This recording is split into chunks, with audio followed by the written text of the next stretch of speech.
Oh, look. Our hero Will's wheelchair stuck in mud.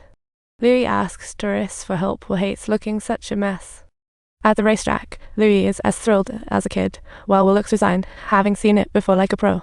The horse Louis bet on walks like it's doing a dance, even though it's really just dancing its way to last place. Then they went to the restaurant, and the receptionist asked for their VIP badges. When he heard Louis bought the cheap tickets, he almost burst out laughing.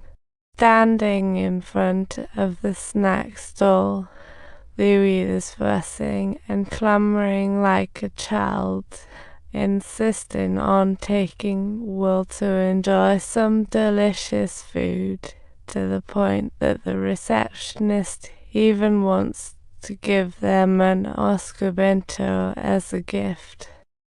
Oh, such a disappointing day. The next day, Louis brings concert tickets, hoping to make up for the horse racing mishap with a feast, eager for departure. Will dresses like a gentleman, Louis like a fashion mogul so complex to undress, it's baffling. Wearing something like this, you better strut like a confident supermodel. The moment Louis takes off his scarf, he definitely stands out. Even though the concert itself was boring enough to make you yawn, Will would rather get after the party. Will refuses to get out of the car, acting all puppy-like, just wanting to be alone with Louis. Concert with a girl, the way he put that is unexpectedly filled with hope for the future and a tad of self-pity.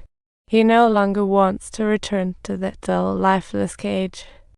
Just like that, they silently savor these precious moments in the car. Finally, it's Louis' birthday, and he invited Will over, but the atmosphere is dry and tense like after a horror movie. Will bought many films before. Louis' dad lost his job due to one like an awkward party. Louis receives a pair of dream bumblebee striped leggings. He's so happy he might just take off. What a gift. It's both hilarious and perfect.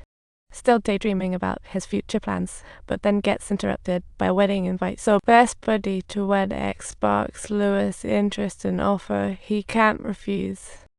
Walking in Will's castle, he says it's his childhood hideout, like a romantic adventure setup. This is where he used to date his girlfriend. Sounds like a hidden treasure of memories. But now, when we take a look, it appears desolate, much like an abandoned amusement park where no one comes, and those past memories have now become so incredibly burdensome.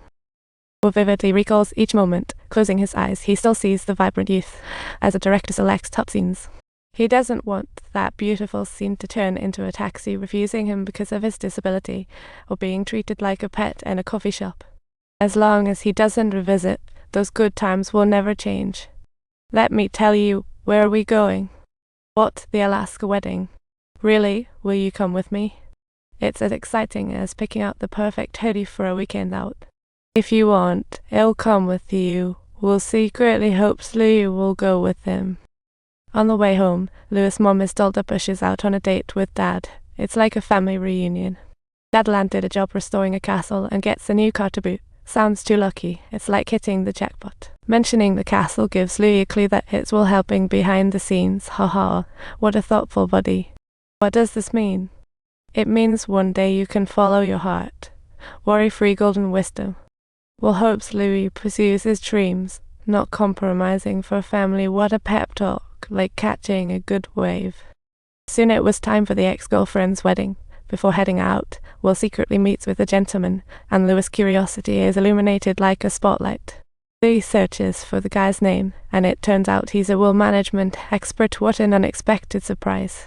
He told Will's mom the news. Everyone thought Will wasn't bothered by those issues after some rest. But it turns out that's not the case.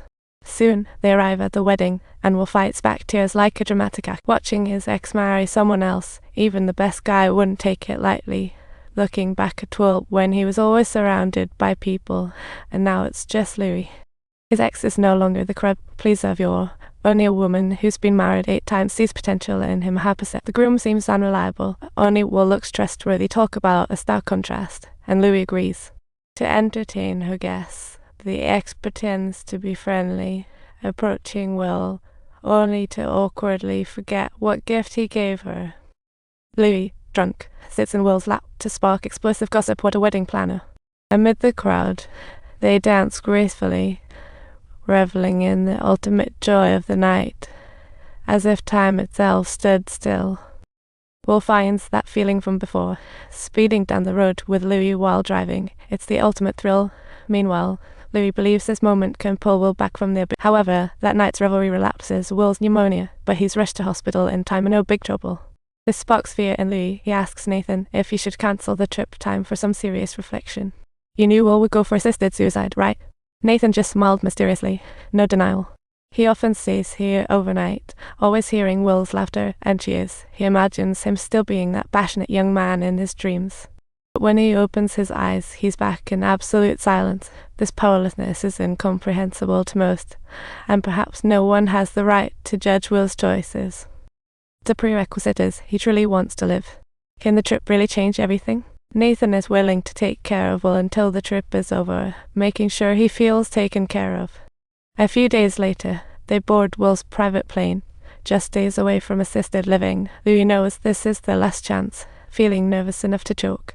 They arrive in romantic Spain, soaking up the delightful mix of sunshine and rain. It's a dreamlike moment.